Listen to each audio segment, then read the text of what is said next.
Halo.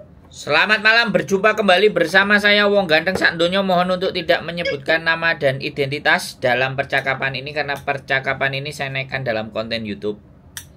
Bagaimana Mbak E? Oke. Aku kan saiki di Singapura. Terus? Ono setahun. Apa jenenge nggo kate nanggone Hong Kong piye? Bahasa Indonesia aja ya, Mbak. Oke. Nanti subscriberku dari Amerika bingung nanti. Oke.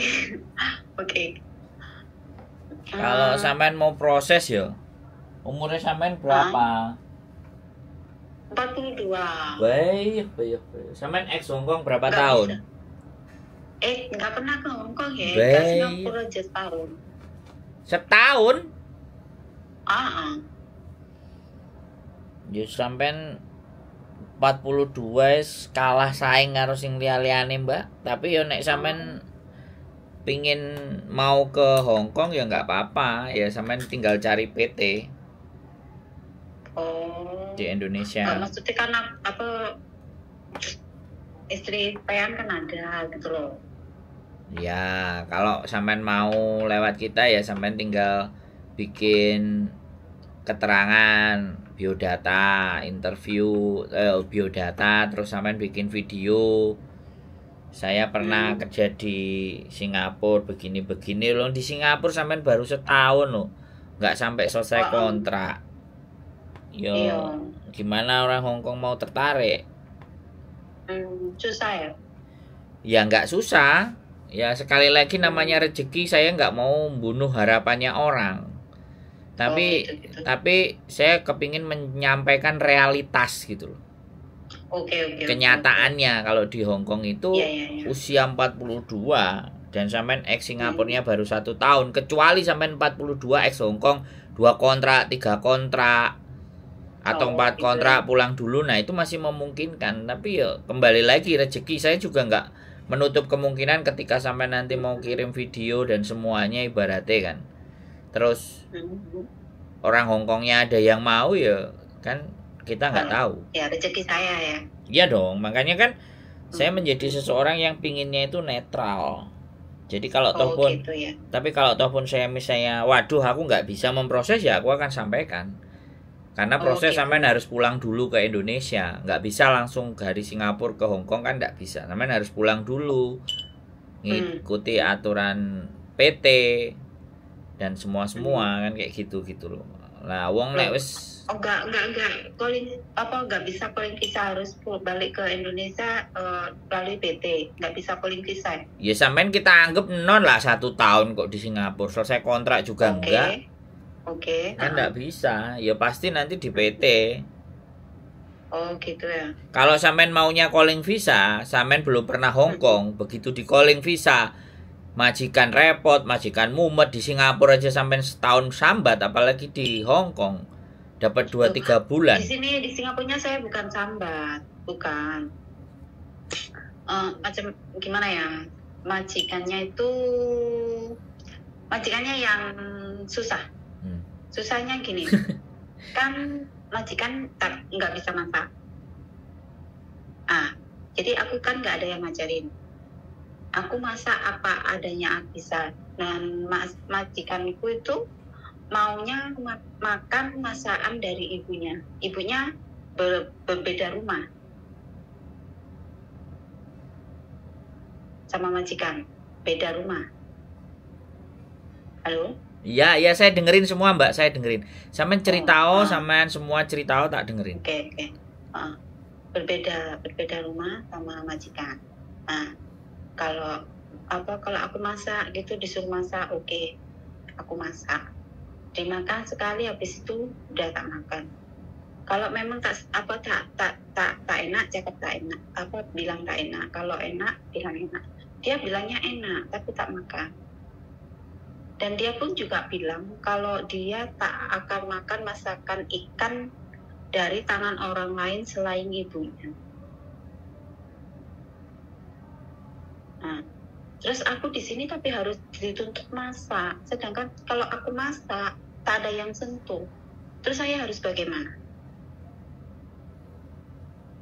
Memang kadang saya sering lupa. Tapi kalau masalah, saya kan di sini jobnya jaga baby ya, jaga anak. Saya jaga anak 2. Tapi juga harus masak, juga harus bersihkan rumah segalanya. Ya tahulah kerja di Singapura kayak gimana. Semuanya juga tahu kan. Itu saya lakukan semua. Saya bangun pukul 5. Masuk kamar pukul 9:30 malam, kadang pukul 10. Majikannya itu katanya kalau saya merawat anak oke, tapi kalau untuk pekerjaan rumah katanya dia kurang pas. Pasal saya tak bisa masak, karena saya tak bisa masak katanya. Tapi kata suami dia sebenarnya saya bisa masak, tapi rasanya itu di lidah orang sini kurang. Karena memang saya ada yang ngajarin, saya bisa sendiri. Saya lihat di YouTube. Terus saya bagaimana? Terus ini anak-anaknya kan mau sekolah. Sekolahnya itu dititipkan di playgroup. Nanti pulangnya pukul 5, pukul 7 gitu.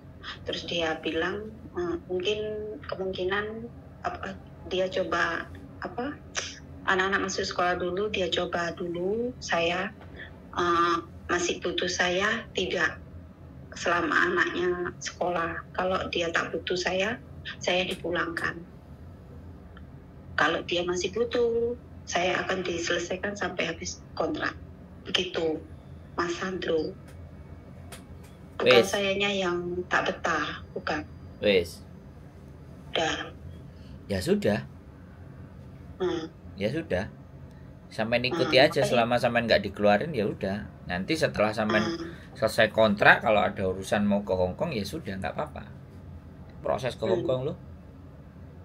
Sekarang yang ada dikerjain dulu, diusahakan bertahan dulu. Saya cuma bertahan, cuman saya itu kan saya sedia payung sebelum hujan gitu loh Mas. Lah iya tadi kan saya ngomong kan.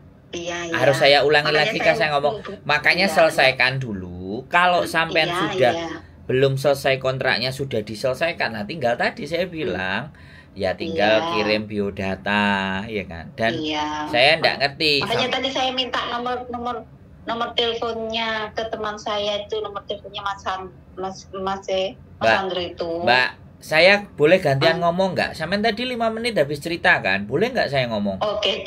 Ini loh. Kalau sama orang tua itu kayak gini, Mbak. Saya bilang sampean orang tua 42 walaupun belum dikatakan tua. Loh. Ya ketika orang ngomong itu sampean yang lebih tua, aku sing kudu mbok rungokno. Nah, giliran minta pendapat kan giliran saya ngomong, boleh nggak? Oke. Jadi, sorry. Nggak apa-apa. Saya nggak ada masalah. Saya sudah sangat memahami teman-teman yang usianya sudah di atas 42, di atas 43, apalagi yang 50, apalagi yang 51. Mereka semua berusaha mengatur kita, gitu. Nggak apa-apa. Itu faktor usia. Saya memahami. Saya nggak marah. Udah biasa kan terima curhatan. Nah, sekarang persoalannya sampean selesaikan, ya kan? Sampean selesaikan. Kalau nanti memang sudah selesai urusan sampean di Singapura, pulang ke Indonesia, nah baru sampean boleh hubungi saya, kirim biodata. Kirim bahasanya apa? Sampean bisanya bahasa Inggris bisa kan? Bisa. Nah, nanti videonya pakai bahasa Inggris. Ya kita coba peruntungannya sampean. Nah, video biodata kita setorkan ke majikan, mana yang mau gitu loh. Karena kan sekali lagi kita itu hanya cuman sebagai jembatan.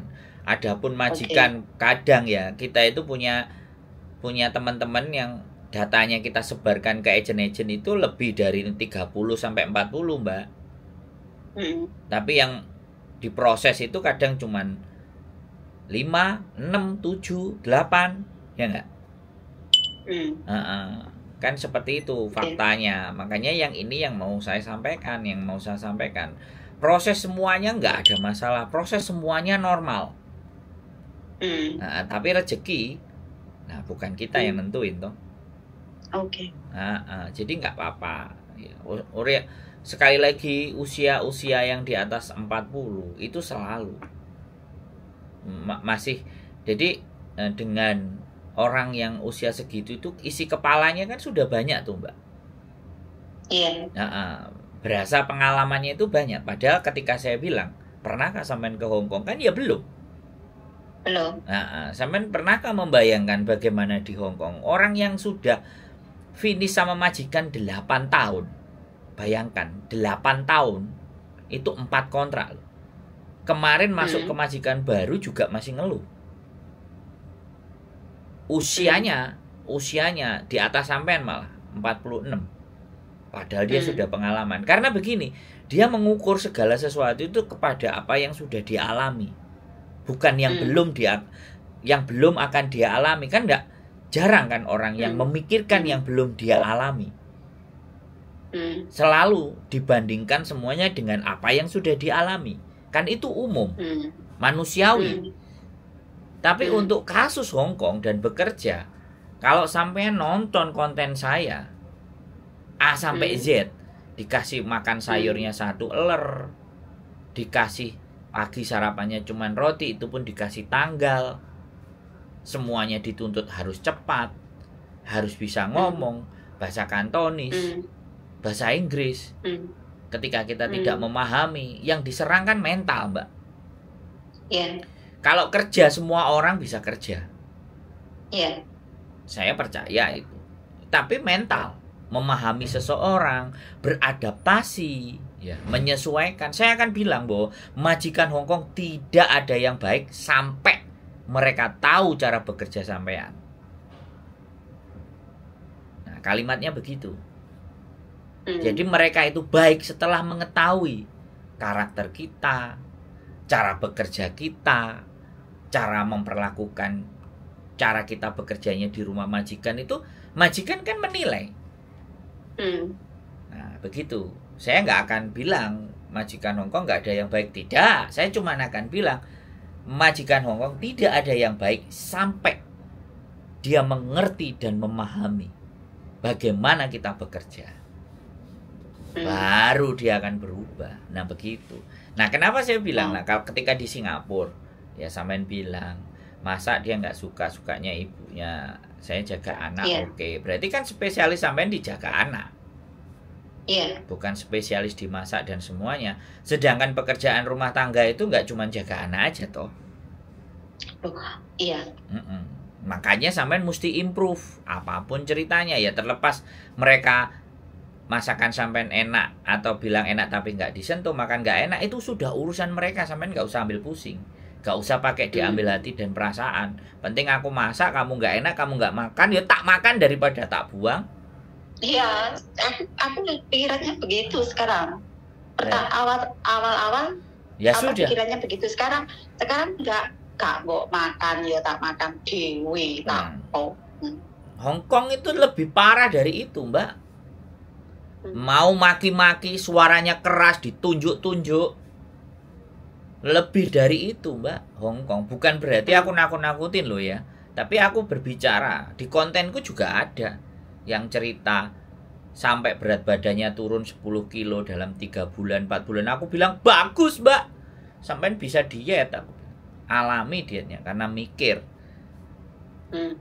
Kan kena mental. Karena persoalan di Hong Kong itu bukan masalah fisik, tapi mental. Lah mental itu jatuh ketika badan kita ngedrop.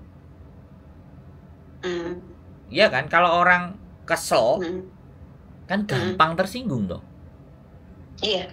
Nah, makanya mau nggak mau, nah gitu loh, saya harus bercerita. Ceritanya seperti itu. Kalau sampean maunya, orang semua proses itu tidak hanya manusia, tidak hanya proses. Orang itu maunya yang gampang, yang enak, yang murah, yang baik. Itu semua manusia berharapnya seperti itu. Tapi itu tidak berlaku untuk di Hong Kong. Kalau saya mah ingin cepat berangkat aja. Apa-apa masalah apa-apa itu urusan belakang, yang penting saya berangkat. Apalagi kalau sampean pingin wong dang-dang berangkat, biasanya dang-dang berangkat iya dang-dang mulai. Aku gak pingin mulai malah. Loh, sampean hari ini ngomong ke saya begitu. Ini tak rekam loh Mbak. Dan ini masuk ke konten saya. Suatu saat saya proses sampean, nyampe di sini sampean ngeluh garek ganden dase kan? Enggak. Gini Mas. Sebelum saya berangkat ke Singapura ya, ke terus ke waktu sekolah di Singapura, datang ke Singapura kan ada sekolah, ada yang kita gini ke Singapura gini, terus lihat TikTok gini. Iya terus saya masuk sendiri, saya ngerasa ini saya bukan di Singapura, saya merasa ini saya di Surabaya gitu. Saya merasanya begitu. Saya merasa saya bukan kerja di Singapura, saya kerja di Surabaya, di Jakarta. Tak tahu. Saya sendiri heran.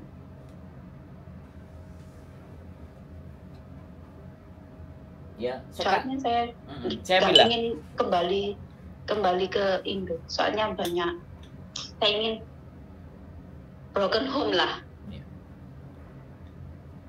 Gini Mbak, boleh kan saya sekarang ngomong?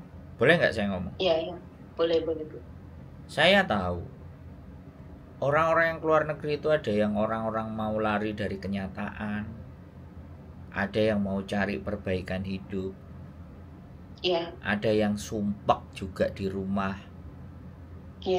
gak nyekel duit, nyambut gaya apa.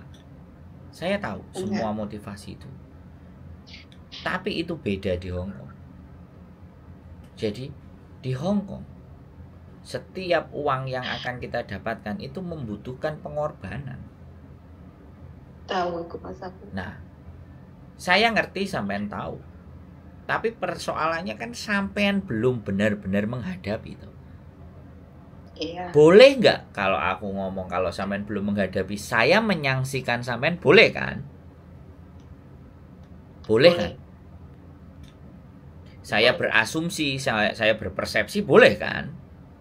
Boleh. Nah, kan seperti itu gitu loh. Jadi terkadang orang menceritakan sebuah penderitaan dan menceritakan semangat berapi-api dan menggebu-gebu, itu udah biasa Mbak saya sama bojo saya. Dari Indonesia ngangengong, oke kita proses, begitu nyampe di sini kok kayak gini ya, kok kayak gitu ya, kok kayak ngono ya.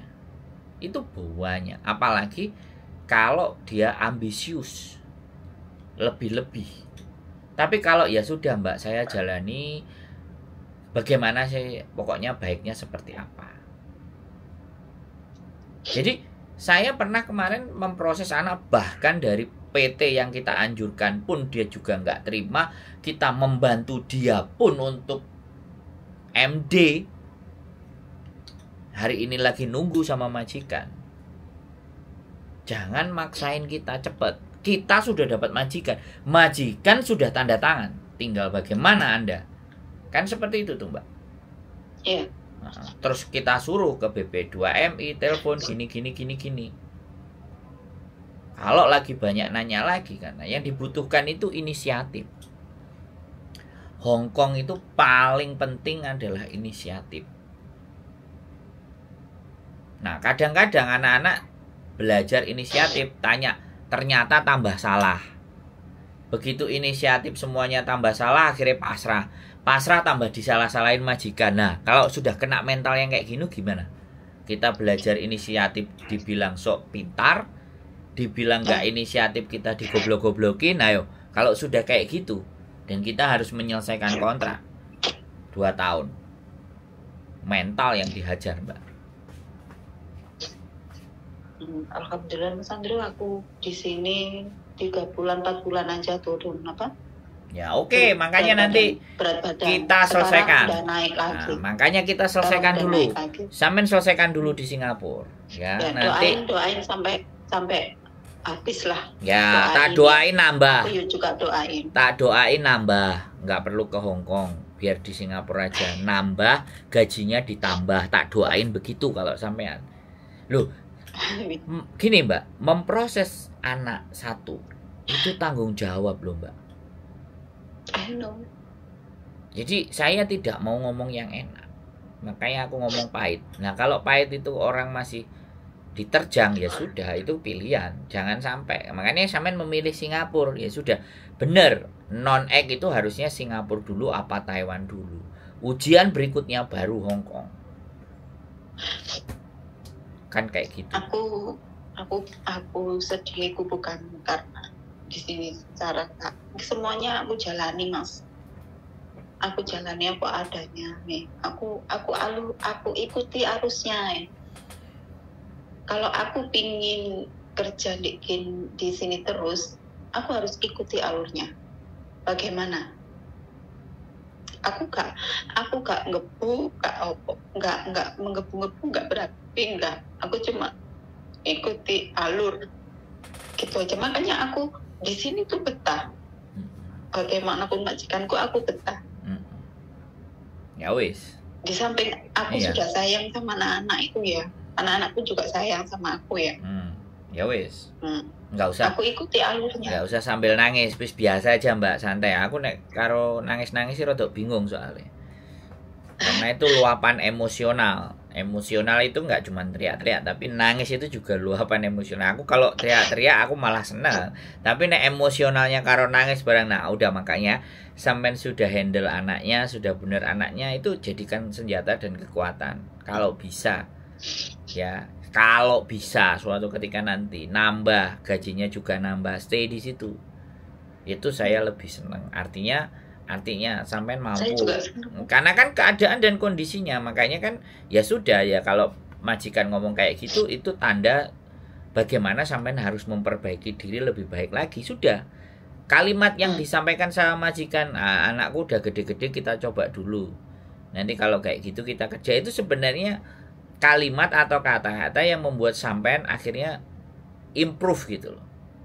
Ada hal lagi ada hal yang harus lebih baik lagi. Kalau sampai lebih baik lagi, nanti kalimatnya kan sebentar, giliran saya ngomong, nanti giliran sampean ada ngomong, jadi jangan dipotong-potong, giliran kita ngomong, nanti ada kesempatan sampean ngomong. Jadi majikan itu memberikan kesempatan. Tapi kalau majikan itu sudah pas dengan apa yang sampean lakukan, pastinya oke ya, tahun depan kamu nambah lagi.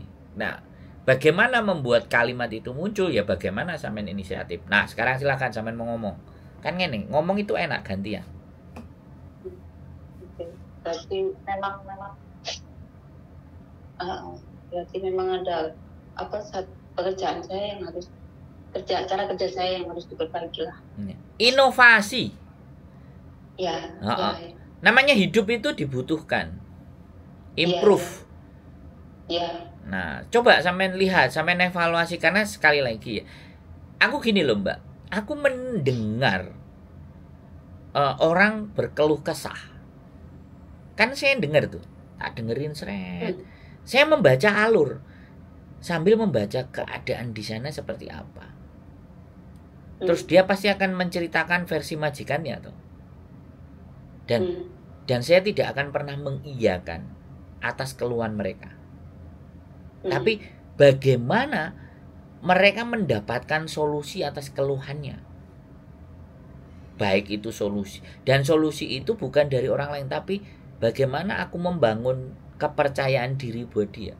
Bagaimana aku membuat dia menyadari bahwa iya, aku masih kurang. Soalnya kenapa saya berbicara seperti itu? Saya ngomong begitu kepada teman-teman. Karena yang memilih majikan itu dia sendiri. Yang memilih negara itu juga dia sendiri. Yang memilih berproses juga dia sendiri. Boleh nggak saya ngomong kayak gitu? Iya. Nah, gitu loh. Jadi jangan sampai kita, apa yang sudah kita pilih itu nggak kita konsisteni itu loh. Bener nggak? Iya. Begitu. Kalau menurut pahamnya saya. Enggak apa-apa, menangis, saya tidak pernah menyalahkan, tapi saya berharap kalau mau menangis, menangislah dulu. Setelah menangis, baru ayo kita ngomong. Karena tidak bisa kita akan ngobrol dengan posisi menangis. Iya nggak? Kok rada sendet-sendet nggak, Mbak? Masuk nggak? Iya.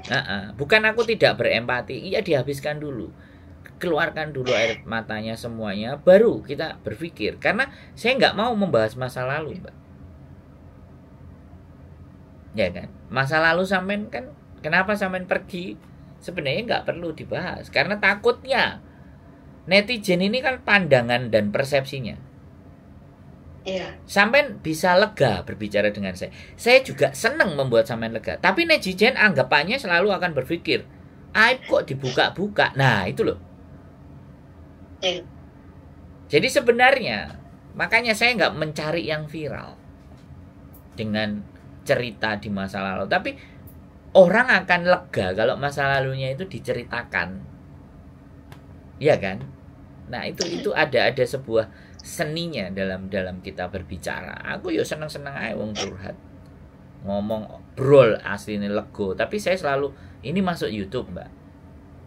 Aku bilang begitu. Artinya segala bentuk resiko nanti komen dan semuanya kita harus wajib. Tapi insya Allah saya masih meyakini penonton saya pintar-pintar. Kalau ataupun ada yang menghujat, itu karakternya mereka, bukan keinginan mereka, tapi karakternya memang tipikal manusianya tok ngok gitu wonge. Iya. Terus terang belak-belakan. Aku nggak apa-apa. Dia sampean cerita di keluarga juga pasti kan. Keluarga pasti yo wis lo nduk ngene-ngene yo wis lo. Kalau cerita sampean ke saya kan nggak ada beban. Kalau ke keluarga saya itu tutupin saya. Nah, bagus. Saya cerita di sini baik, apa baik. Sudah. Saya tak cerita kalau di sini gini-gini kita tak cerita. Tak pernah cerita. Cerita ke saya saja. Yang hancur-hancur, yang remuk-remuk ke saya aja nggak apa-apa. Saya siap. Loh kan, sudah mulai senyum kan, sudah mulai ada ketawanya dikit kan. Ya itu kalau saya bisa membuat orang habis nangis terus ngomong sama saya bisa ketawa, bisa. Karena itu spesialis saya. Jadi kayak gitu saya ya. Saya kuat demi anak saya. Ya, kalau saya bilang pasti. Kalau memang ada jodoh, Anda sampean iso berproses ke Hong Kong bisa. Tapi kok saya meyakini sih, sampean akan nambah dan gajinya ditambah lagi sama majikan. Tinggal bagaimana tadi sampean membaca apa yang saya sampaikan. Berarti improve. Ya. Jadi ada hal lagi karena sampean kan merasa bahwa bekerjanya kayak bekerja di Surabaya, otomatis kan gitu loh, Mbak. Ya. Nah, ini ada telepon juga. Janda tapi bukan perawan, kan keren kan? Nama. Saya mau lanjut kerja lagi Mas. Oke ya, sehat selalu ya. Pokoknya semangat nanti boleh kontak-kontak lagi untuk persiapan kalau memang pada fakta dan kenyataannya sampean harus ke Hong Kong, oke? Oke, thank you. Ya, sehat selalu ya Mbak, semangat ya. Oke, thank you. Yo, bye-bye. Assalamualaikum. Oke, buat teman-teman semuanya ya. Sekali lagi, mengeluh, bercerita kepada keluarga memang nggak solusi. Ya, curhat sama Gusti Allah itu baik, bagus. Ya. Tapi terkadang dia kepingin juga berbicara dengan manusia, sesama manusianya. Bagaimana tanggapan? Bolehlah manusianya saya. Tetapi saya selalu akan sampaikan ke teman-teman. Kadang saya juga nggak bisa ngangkat telepon. Kadang saya juga ada kesibukan yang lain. Kadang saya juga keluarga ini ada yang sakit ibaratnya. Jadi saya juga kadang juga sebagai individu dan masalah dan manusia yang juga normally punya masalah seperti teman-teman. Jadi mohon bersabar aja. Apabila saya tidak bisa mengangkat telepon teman-teman. Keep stay tune my YouTube channel and see you next video. Bye bye.